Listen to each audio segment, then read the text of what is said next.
Hello, everybody, and thank you for downloading episode 42 of We Got This with Mark and Hal. Hey, you know what, folks? It's almost the new year, and the new year means one thing, that if you're going to be in the Bay Area, you can still get tickets to see Mark and Hal, of which I am half, record live with special guest Adam Savage as we debate Star Wars versus Star Trek. We've got Carter Parton Rogers opening for us. It's going to be a great time. Just go to bit.ly.com/we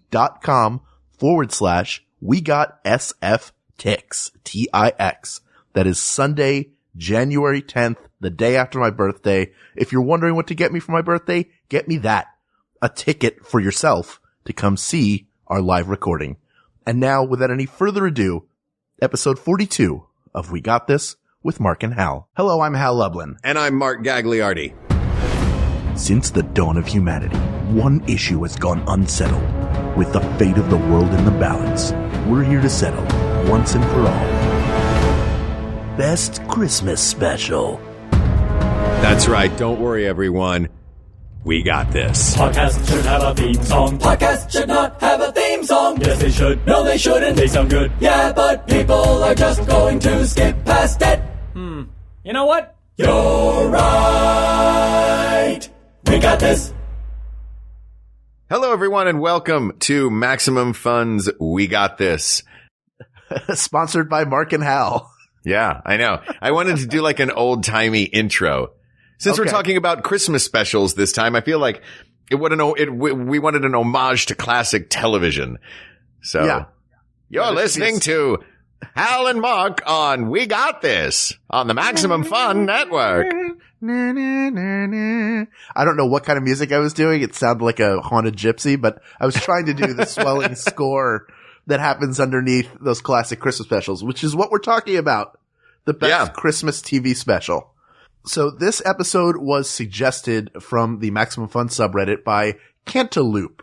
It actually started like a whole thread of discussing whether we should break it down to Rankin Bass versus non-Rankin Bass or live action versus animated. But we're going to lump them all together. Right. We're putting them all together in one thing because the Rankin Bass ones are great. But you know what? One of the Rankin Bass might get defeated by one of the other great classic ones. And we don't want to, we don't want to have two tournaments going on at the same time. Yeah. It seems like there are new Christmas specials coming out a lot. Like there are Shrek, Toy Story, Christmas carols, or Christmas specials, I should say. And that's great. But there are also some that we see year after year, and those probably make them a little bit more qualified. So the newer specials, they need a little bit more time under their belt to really qualify for this award, in my opinion. What do you think about that? But can we give honorable mention to one or two of them? Sure, go ahead. Because I think Shrek the Halls is excellent. It's a really, really fun one. The music's great. It's all the characters from the movie, and it's as irreverent as the movies were. And I also love Prep and Landing. Prep and Landing is two elves that work in the Prep and Landing department. One of them is Dave Foley, who is a veteran voice actor and star of Kids in the Hall, veteran of the Pixar movies. So and Pixar did this one. Disney Pixar did this one. It was a lot of fun. It's about two little elves. So that in the both of those digitally animated or 3D animated. So they're still making great ones, but we're here today to talk about the classics. Yes. And we have a lineup of those. And actually it's funny because very recently, just another modern one that neither of us have probably seen is A Very Murray Christmas, which has just come out on Netflix. It's Bill Murray's Christmas special. I was literally sipping water when you said that, and I almost did an actual spit take. There is a Bill Murray Christmas special? Yes. Yes, it's Bill Murray. George Clooney is in it. Amy Poehler. I believe, I want to say Hannah Montana, but I know it's Miley Cyrus, so I'm going to say her actual name. Hannah Montana. Hannah Montana's in it. And Miley Cyrus. They're not the same person, guys. I like in my mind, Miley Cyrus's famous dad is Billy Ray Cyrus, but Hannah Montana's famous dad is Tony Montana.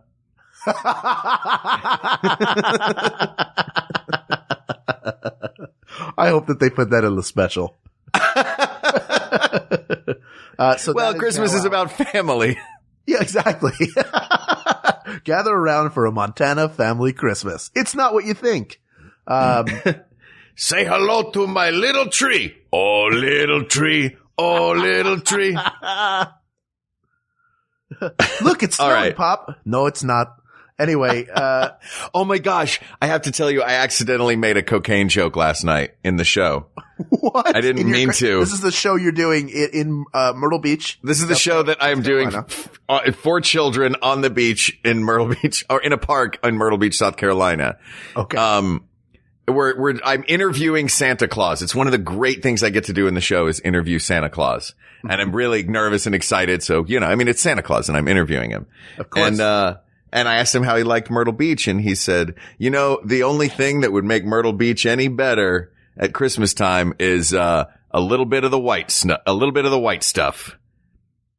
And I went, "You mean snow, right?" And the audience laughed. And I didn't realize I was making a cocaine joke.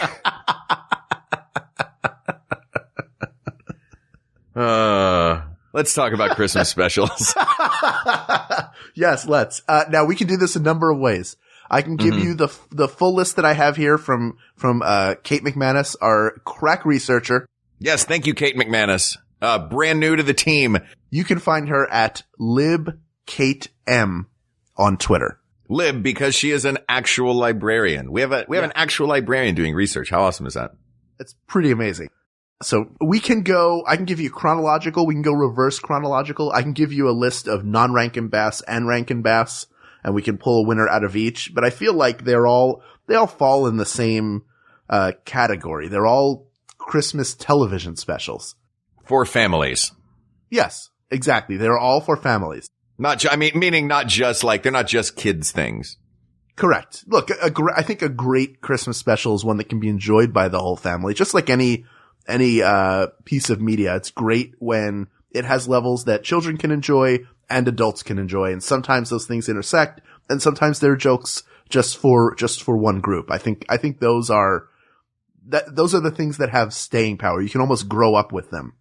Look, we did a whole episode about the Muppets. We know, we know from family entertainment that has a little something for everybody.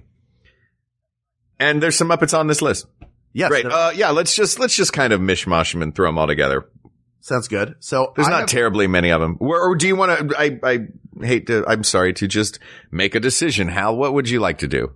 No, I think that sounds good. Sounds good. So since we're talking about the Muppets, I have 3 that are on this list, and it's not every single television special ever. So there are Bob Hope, holiday specials we're going to miss out on. The Bing Crosby 1977 holiday special that features, David Bowie.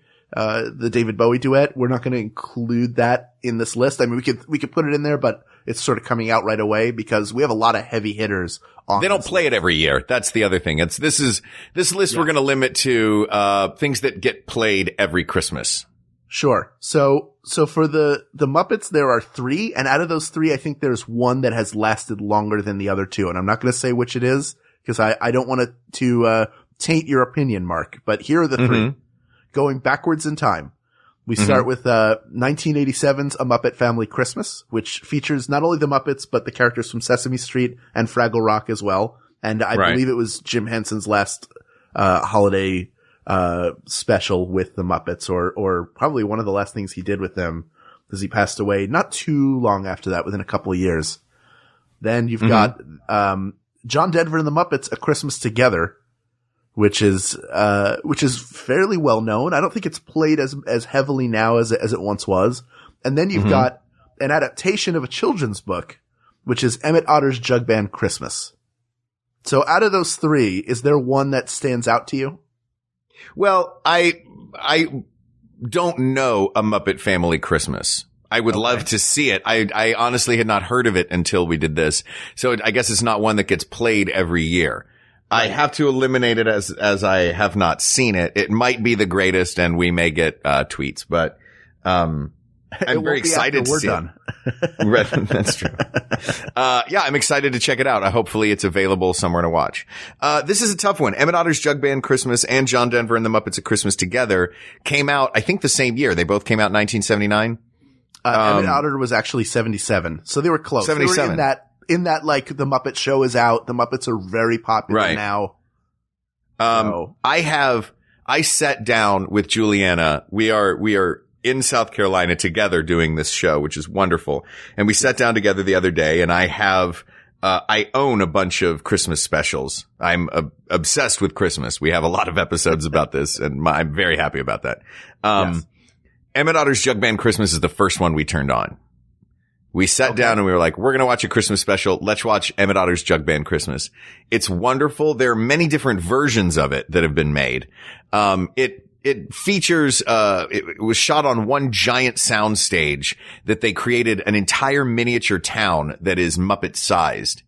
And, these are not Muppets that you know. This is Emmett Otter and his mother and Mrs. Fox and all of the townspeople. But in one of the versions, I guess they were told, by a network, you got to add Kermit. So they went back and added Kermit to the, to the special. It's true. He's the narrator in it. He, like, appears in a turtleneck and a scarf sitting in a tree, like narrating the story. It's very odd. But the best thing with Godzilla, when Godzilla was released in Japan, there was Kermit the Frog. Narrator. Well, they added the Kermit the Frog of the day, and I've completely forgotten the actor's name now. It's not Orson Welles. It's oh my goodness, it's Ray. Like Bradbury. I can't. Ray Stevens. Bradbury. Ray Stevens. Ray Stevens. They had flashbacks of an American reporter who was telling the story so that an American audience would understand what was happening. Right. So it was a reporter who had been there. And somebody please tell me who it was. I'm pretty Ray sure Walston. it was Ray Stevens. It was Ray Walston. And he had his antenna from My Favorite Martian sticking out of his head the whole time. Ridiculous. Ray Parker Jr. Who you gonna call? Godzilla! It was Martha Ray. The best thing to me about Emmett Otter's Jug Band Christmas is the music, which was written by Paul Williams, who most famously for the Muppets wrote The Rainbow Connection and the songs for the Muppet movie. But this has some incredible songs in it. Some are really funny. The dress that my grandma, or the bathing suit my grandma Otter wore, about an enormous bathing suit. There's We're Closer Now Than Ever Before. Brothers, Barbecue, yes. Just some amazing, really fun songs in this. The best of which is called, it's a ballad called Where the River Meets the Sea. Okay. Which was so good that it was recorded and used 2 years later in the John Denver and the Muppets Christmas special. I thought they happened concurrently, but, I guess that makes sense that this would have been a couple years later. And this song is so good that immediately after Juliana and I watched this special, I grabbed my guitar, we called the director of the show, and we added the two of us singing it to our show, to our nightly concert. That's awesome. That is a great song. It is a wonderful song. I thought you were going to say Ain't No Hole in the Washtub, which is my favorite song from that special. Oh, I forgot about Ain't No Hole in the Washtub. So good. Great music. I mean, look, the John Denver and the Muppets is maybe more iconic. And it has their 12 Days of Christmas, and John Denver was an incredible entertainer, and the Muppets were certainly on point. But I would say out of the two, it's Emmett Otter's, and I think that you agree based on what you're saying. I hadn't even started to talk about John Denver, but I really, really loved that John Denver special. Okay, I still watch that one every year as well. Well, it's got that Muppet magic that we're behind the scenes of our show. Let's use our imaginations and create something incredible. It's got that variety show feel with Miss Piggy singing, Christmas is coming, the goose is getting fat. Please do put the penny in the old man's hat. So it's got Miss Piggy having her production number that gets interrupted by all the other Muppets. It's got this beautiful scene where John Denver sings a song called May I Have the Pleasure of Your Company. And, and he creates out of just a big empty white room, a whole Christmas town appears. And I loved that scene as a child. Gosh, this one is such a toss up for me between. Well, then you know what? Let's not eliminate one of them yet. We don't have to eliminate one of them, but we love them both. And what about, let's move to, another one that was made sort of in that time. There are actually two that exist in that time that are sort of the same, maybe more, some might argue they're more children based. One is Mickey's Christmas Carol. Mm-hmm. And the other is Chipmunk Christmas. I don't know A Chipmunk Christmas terribly well. Right. That one was not in my rotation. Do they still play that one? No, I don't think that they do. Tell me about it, Hal. Well, I'll tell you what I know about it, which is the chipmunks are there and there's Christmas involved, and it is not going to be featured anymore in this episode. Now, great. We love Christmas the chipmunks. Carol. Mickey's Christmas Carol is one of my all-time favorites, but I get so angry at it when I watch it now. Why is that? Because I have an old version, that I watch. It's a half hour. It's a half-hour version of A Christmas Carol. Scrooge McDuck is obviously Mr. Scrooge. Bob Cratchit is played by Mickey. Donald is nephew Fred. Goofy plays Bob Marley.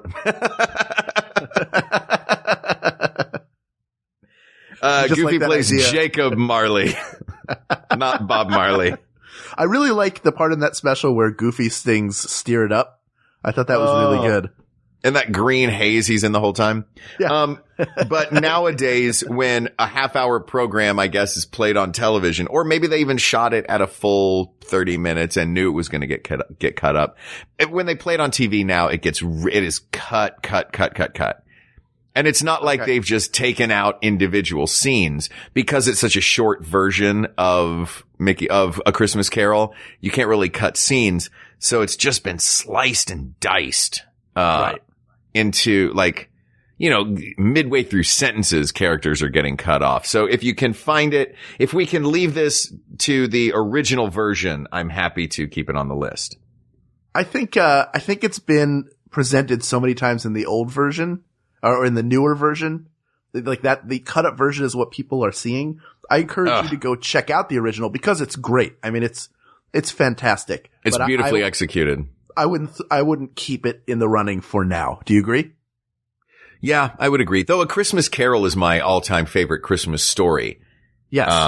I've seen we could do a whole episode on which version of A Christmas Carol is best, because I have plenty to say about Reginald Owen versus Alistair Sim, but we'll get on to a different topic now. Well, you probably would not be surprised to know that somebody has already suggested that. So we've got a couple more holiday themed episodes to go. There's no saying we couldn't bring that in.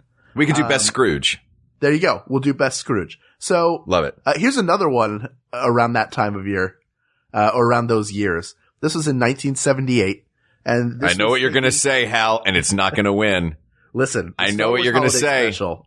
Have you seen it? Hal, I've seen enough of it. I turned it off. I was like, okay, I'm done. For those of you who are not aware or familiar with this, go find a copy. George Lucas has gone on record as saying that if he could gather every copy together and smash it with a hammer, he would. Did we ever say what it is? Did you say that the name of it? It's the Star Wars Christmas special. It's the Star Wars holiday special. It was written by Bruce Vilanch, and it features the entire cast of Star Wars. So Harrison Ford is in it. Mark Hamill. This is post a motorcycle accident. So they've caked his face with so much makeup that he looks like Tan Mom. And Carrie Fisher is in it. And Carrie Fisher at this point was still in the deeper throes of her drug addiction. Sure. So she was made of the white stuff. Yeah. Her eyes are like the TikTok croc from Peter Pan. One looks all the way to the right, one looks all the way to the left. It also features special guests, Art Carney, Beatrice Arthur. Not B. Arthur, Beatrice? Beatrice Arthur, the Jefferson Starship, as they were introduced, and Diane Carroll.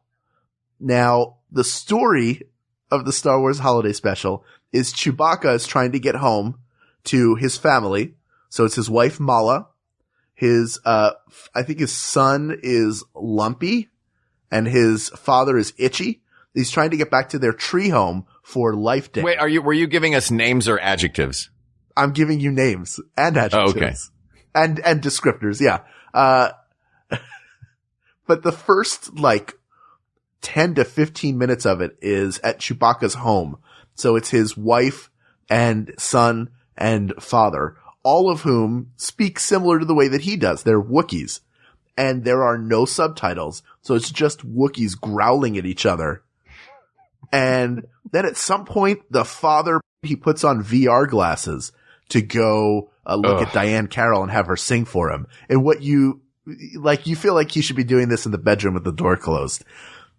But they also have one of those it's not called it's not a chessboard. I forget the name of the actual game. All of the other Star Wars fans out there will correct me. It is out of my head right now, but his son watches like a circus act come out as holograms on this table, and they do juggling and tumbling.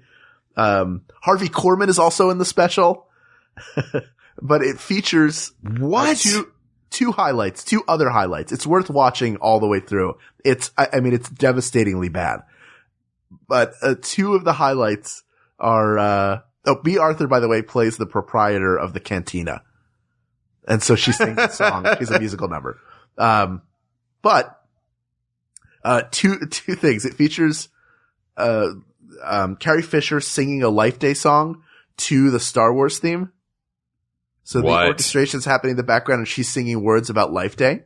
And then another is there's a cartoon in the middle that is the first ever appearance of Boba Fett.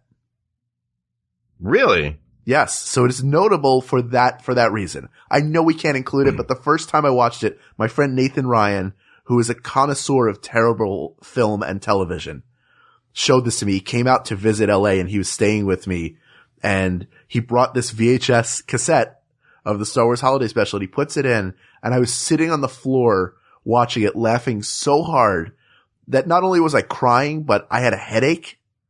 Like I couldn't deal with what I was seeing. It was so spectacular. So I encourage you to find it and try and watch it all the way through if you dare. But it's not gonna stay on the list. I just wanted to talk about it. It needs to be discussed. It's an important piece of cultural history. That is, I think that's the longest you've ever talked about something that has no chance of winning an episode. Well, here's the thing. This is coming out. It's now December 16th, which means that tomorrow Star Wars The Force Awakens hits theaters. Ooh, that's true. Timely. Very timely. You know what? I totally forgot that Star Wars movie's about to come out. I gotta check this out. Yeah, I still haven't seen The Hunger Games 2. Mockingjay Part 2. It's not called The Hunger Games 2, Grandpa. All right. So I will go see the Star Wars movie that is coming out, The Force Awakens, but I will not see the Star Wars Christmas special that already came out that is terrible.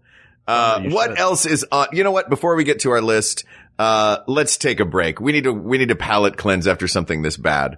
So let's think about something good and all the great shows that can be found on the Maximum Fun Network. That's right. And as Chewbacca's father would say, woo, woo, woo, woo, woo, woo.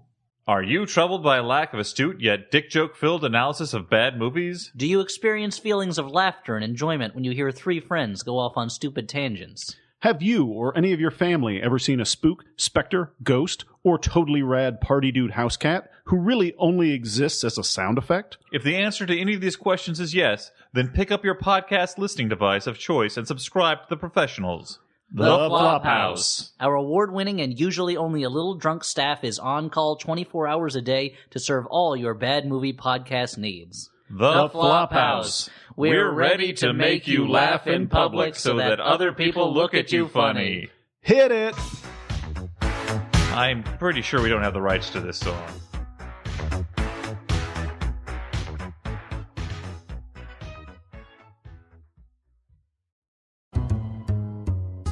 Hi, buddies. I'm Travis. And I'm Andy. And we host Bunker Buddies on MaximumFun.org. What is Bunker Buddies, you ask? Well, it's a show hosted by two comedians about how to survive the apocalypse. We talk about stuff like the rapture. Zombie apocalypse. How to survive an EMP. What if a disease takes over the dead? How to survive a food shortage. The people who eat other people. So don't get freaked out. We're going to tell you how to get through it. We're comedians first and, aspiring preppers second. Join us. So tune in every Wednesday on MaximumFun.org, iTunes, or wherever podcasts are sold.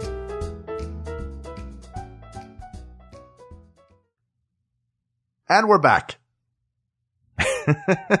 All right. So let's talk about some great holiday specials that we have not included yet. We've gone through the Muppet ones. Do you want to jump onto the Rankin and Bass ones now? Yes, actually, because we have the year without Santa Claus, but it seems like we're kind of going, let's go through the Rankin and Bass canon, because we only have a few more heavy hitters outside of Rankin and Bass. So there are, you know what, there are a lot in the Rankin Bass canon. The ones that were compiled for us by Kate are the greats, like the ones that everybody knows. But there's also Rudolph's Shiny New Year and Frosty's Winter Wonderland. Yes. These are the sequels that came out after. Rudolph's Shiny New Year being one of my favorites because the characters in this are Rudolph the Red-Nosed Reindeer, Ben Franklin, a caveman, a medieval knight, a baby, and a vulture. It is a fever dream of a holiday special, and it's a New Year's special. There are not a lot of those, so. Oh. And it's also, those characters are the original lineup of the Traveling Wilburys. A lot of people remember that. Well, it's all right now. Okay, so let's start with the earliest of them, why don't we, which is Rudolph the Red-Nosed Reindeer. Look, this one is definitely gold, silver, or bronze to me.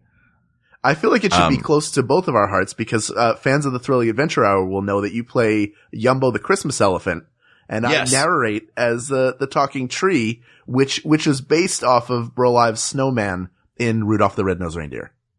Yes, that whole segment was designed to be like a Rankin and Bass Christmas special. Yeah. I mean, but Rudolph, it's so beloved. I think that they start running ads for it in March or April, saying that, coming up December so-and-so, Rudolph the Red-Nosed Reindeer is going to be on.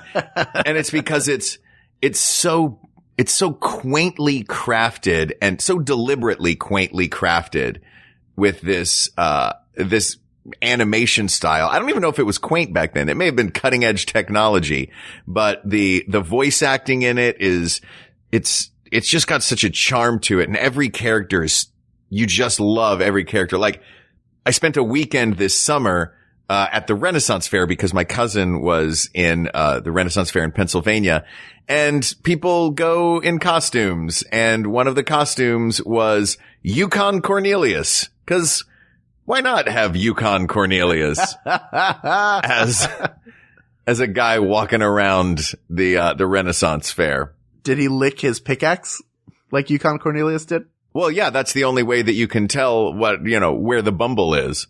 That's right. Now, your cousin worked at the Pennsylvania Renaissance Fair? Yes.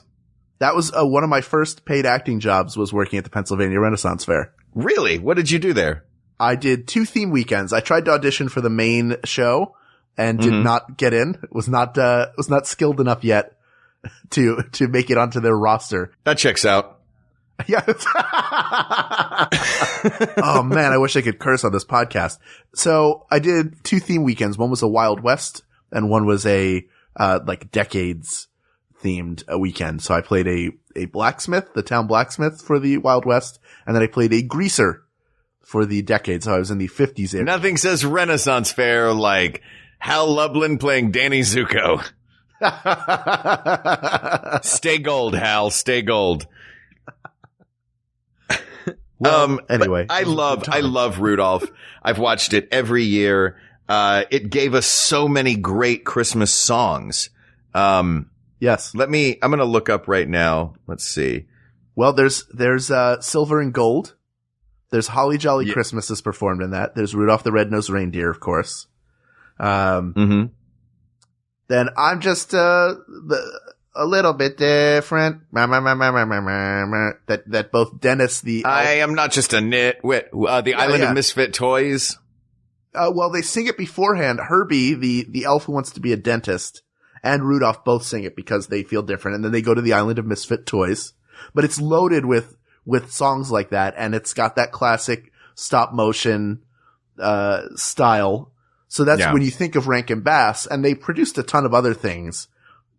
But when you think of Rankin Bass, you think of most likely Rudolph the Red-Nosed Reindeer or Frosty the Snowman or Santa Claus is Coming to Town. Those are the 3 that stand out to me. I would argue that Rudolph is the one that most people, when you think Rankin and Bass Christmas specials, that's the one that everybody thinks of. Absolutely. But I mean, not to discount the others. Let's talk about Santa Claus is coming to the town. It features Fred Astaire and Mickey Rooney. And Jeremy Renner and Ben Affleck. What? Oh, that's right. Didn't they make a movie of that? Yeah, that's right. Santa Claus is Coming to the Town. It was great. John Hamm, as a Boston police officer, is trying to stop Fred Astaire, the postal worker, from killing again.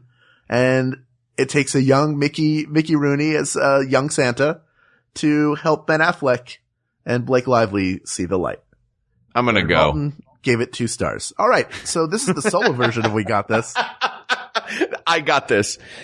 Called I Got This. AKA Where's Mark? No, but didn't they make is that the one? Am I thinking of the right one? That's the one that's got, is it the one that, no, The Year Without a Santa Claus is the one that has Heat Miser and Snow Miser, right? I think so. And that's the one that they just made a live action version of a few years ago. Yes. Which is not great, but it's fun. Michael McKean and Harvey Fierstein, I believe it was, play Heat Miser and Snow Miser and that I'm too much. They do that song and it's wonderful. Yes. But we're going to get to that in a second. I'm getting off the topic. Santa Claus is Coming to Town. That's the one that has the super trippy song in the middle where it switches from stop motion animation to regular 2D animation, but like in a super psychedelic kind of way. You remember this scene? I think so. It's the girl's song, the lead female character's song, the school teacher. Okay. But it also has great characters. Burgermeister Meisterburger is the bad guy. Mm-hmm. Who was the legendary voice guy that they had? Paul Frees, who's amazing in this. Mickey Rooney is wonderful. Fred Astaire is great. Paul Frees for me is the one that really makes Santa Claus is Coming to Town. Yeah, he's great. And it's a great origin story for Santa. It's a reimagined origin story. I'm not entirely certain there was a penguin involved originally. Was it the same? Was that the special that had put one foot in front of the other? Yeah, with the snow. You know what? This one's not going to win because we keep saying, is that that's the one with this, right? Rudolph, we're like, oh yeah, man, Yukon Cornelius, the Bumble. We got all this stuff.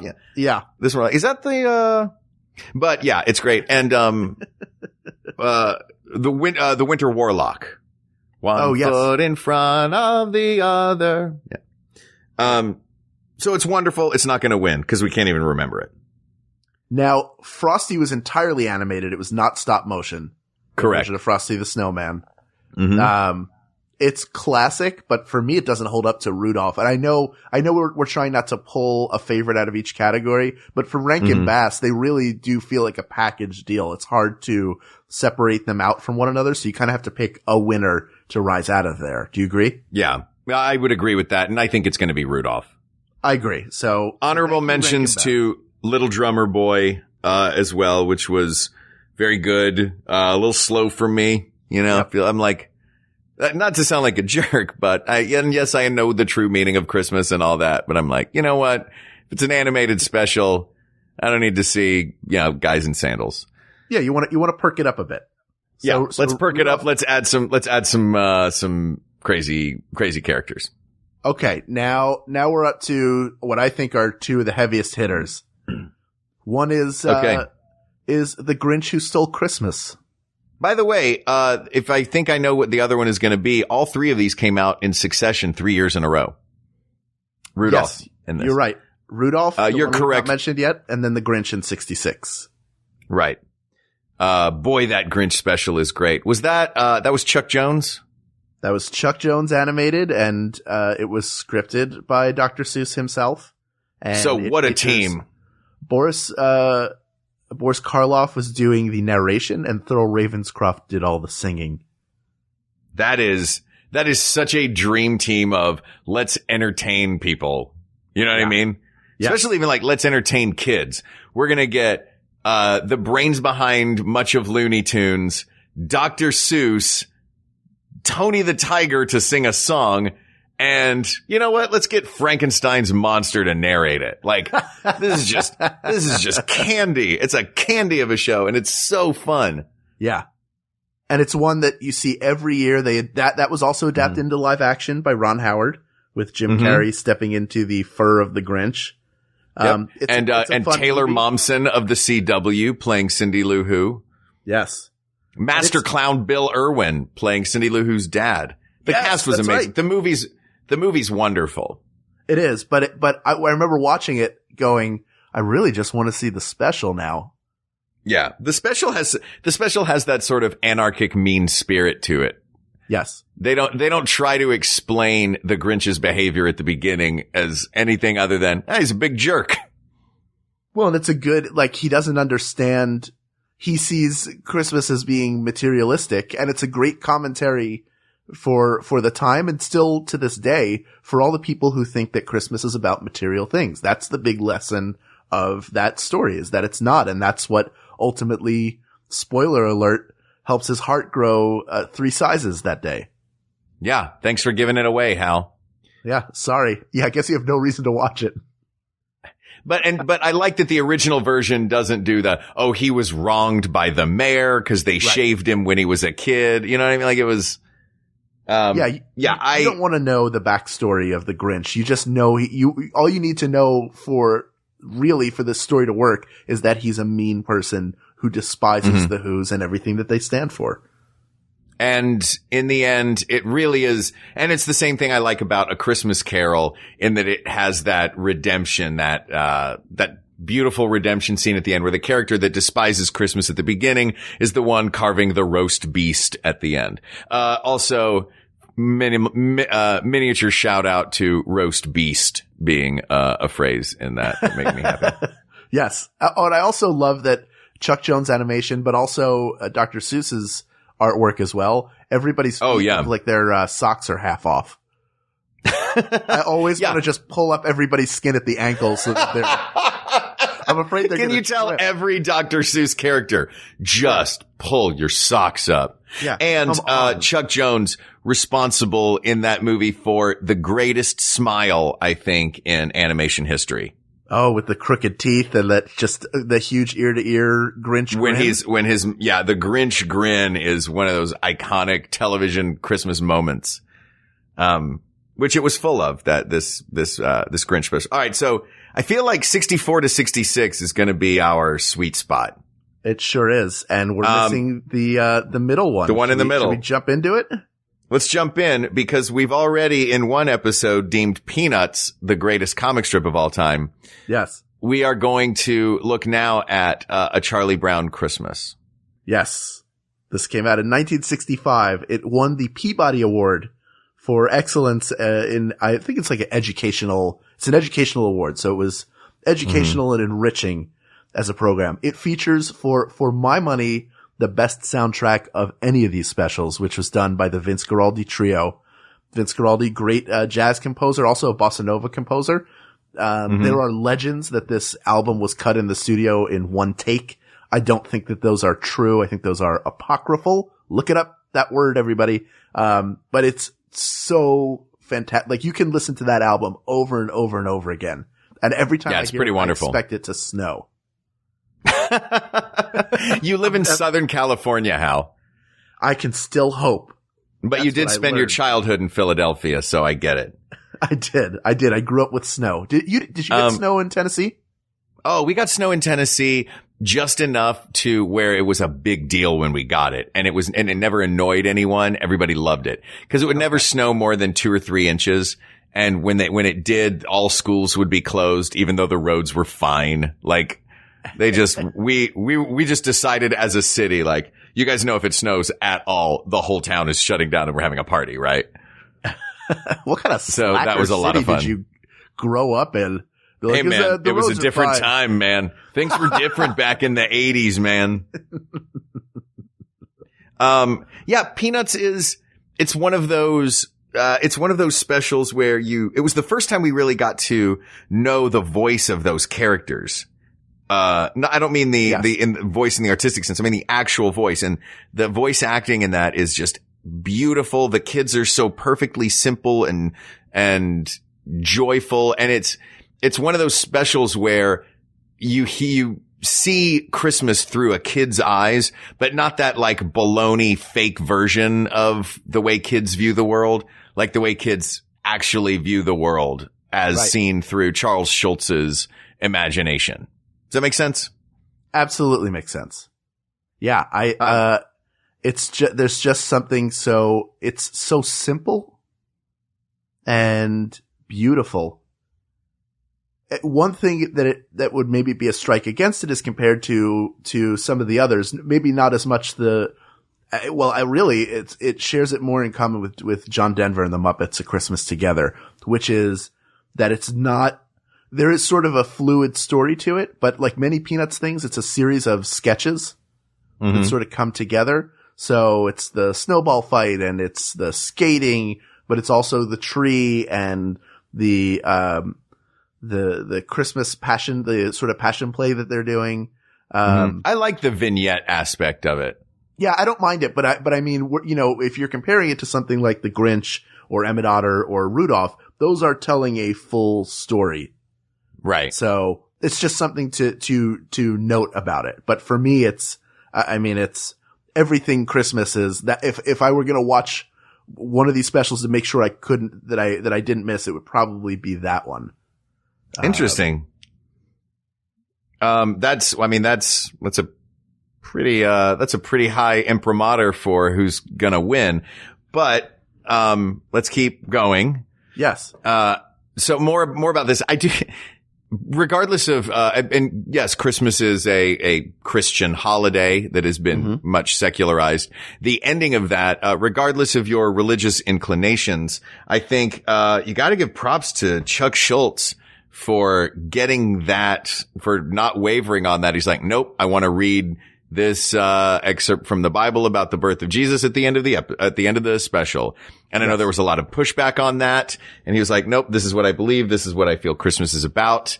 So I'm going to put Linus in a spotlight and have him read that. And it is a beautiful moment in television, regardless, I think, of personal faiths. I think it's one of those moments of an artist sticking to their guns and creating what is definitely a memorable moment of TV that's survived the years. And is oft parodied in many different, that idea of the lights please, and then reading some speech, whether it's that exact speech or some parody thereof. It's definitely a powerful moment of television. As somebody who is not Christian in faith, even I appreciate it. I don't feel excluded from that moment. So right, and it does that really well for it. Yeah. So right now we have 5 finalists. We've got Rudolph, we've got Emmett Otter, we've got John Denver and the Muppets Together, The Grinch, and the Charlie Brown Christmas. All right. Is there one there that you would eliminate right away? I think we need to eliminate one of the Muppet ones. Yes, I agree. And I think as wonderful as John Denver and the Muppets of Christmas Together is, and as great as their version of the 12 Days of Christmas, I've got to go with storytelling over fun vignettes and say Emmett Otter's going to win that. Plus the original music by Paul Williams is amazing. I agree. So now we're down to 4. We've got Emmett Otter, The Grinch, Peanuts Christmas, and Rudolph. And out of those, I'll eliminate the next one and say that the other Muppets is going to go out with it. Because it's a great story, but also it's not as iconic as what has now become our top 3. It's fantastic. It's still shown a lot. You should definitely watch it. But those 3, those are the heavy hitters of the holidays. This is going to be tough now. Now that I'm in the I need to eliminate one of these game. Yes. Oh man.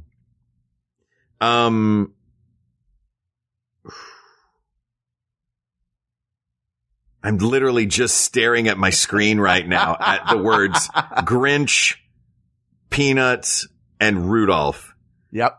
And I don't know what to do, Hal. Should we do what we did on the last episode where we both just say what we think the winner is on a 1, 2, 3? You're and tempting if it's the fates. I am tempting the fates because I think I know what you're going to say, but I think, and I'm only doing this because I don't want to eliminate one. I'd rather pick a winner than eliminate a loser. Okay. And then we can try and sell each other on which one. If we differ, we'll try to sell each other. If we agree, then it's over. Okay. Here we go. You ready? Yep. Count it off. 3, 2, 1. Rudolph. Charlie Brown Christmas. Darn it. Oh, I almost knew that went was with going to the Grinch. happen. I hate the Grinch not being in it. Oh, it's so tough. I know, I do too. It's one of those two, though. I love the Grinch. Sorry, Grinch. I love you. You're amazing. You're a wonderful piece of American entertainment. We've got to get rid of you. And I was like 3-2. I was going back and forth between Peanuts and Rudolph. But what did it for me was something that you said was the linear story. Okay. I like a Christmas special with one linear story. I mean, I love both of them so much. They're both so good. But it's so tough because they're both such wonderful pieces of iconic television history. Sell me on a Charlie Brown Christmas. It probably won't be too hard to do because I love them both. Here's where I will sell you on the difference. I believe that Rudolph has going for it a linear story told it's so entertaining. What I will say that Peanuts has that Rudolph doesn't have is a smoothness to it, in that everything